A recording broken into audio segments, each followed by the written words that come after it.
Então temos um recipiente na forma de um cilindro dotado de êmbolo que vai se mover livremente através dele. É um pistão.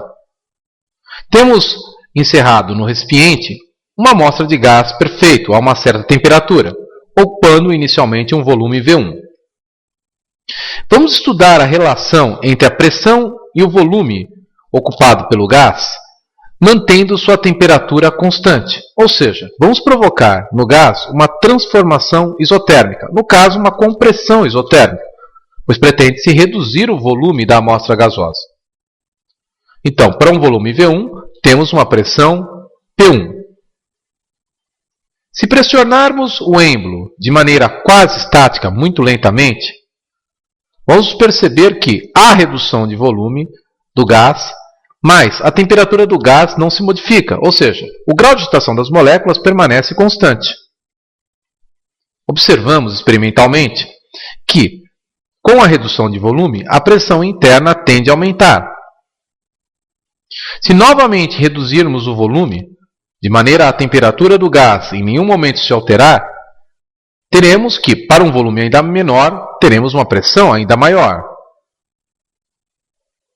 Observe que, com a diminuição do volume, a pressão interna está aumentando, desde que a temperatura do gás seja mantida constante. Uma transformação, portanto, isotérmica. Se reduzirmos ainda mais o volume do gás para um valor V4, a pressão aumentará ainda mais.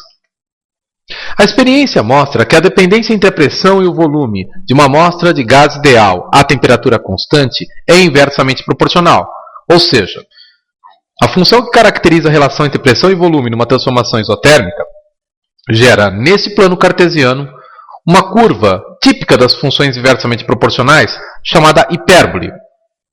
No caso da transformação gasosa isotérmica, essa hipérbole pode ser chamada de isoterma.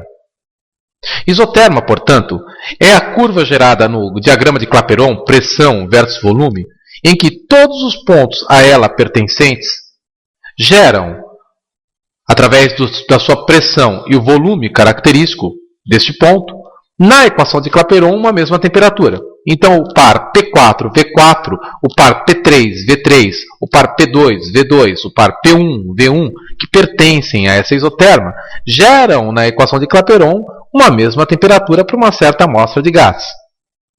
É muito comum colocarmos a temperatura em que se ocorre a transformação isotérmica ou a temperatura característica da isoterma ao lado da curva. Essa temperatura, em geral, é colocada na escala Kelvin. Então, dizemos que numa transformação isotérmica, a pressão é inversamente proporcional ao volume. Quando isto ocorre, o produto das grandezas é constante, ou seja, se a dependência entre duas grandezas é inversamente proporcional, o produto das grandezas gera sempre o mesmo valor. Então, P1V1 é igual a P2V2, que é igual a P3V3, que é igual a P4V4. E esse produto é igual a nRT, onde T é a temperatura que foi mantida constante.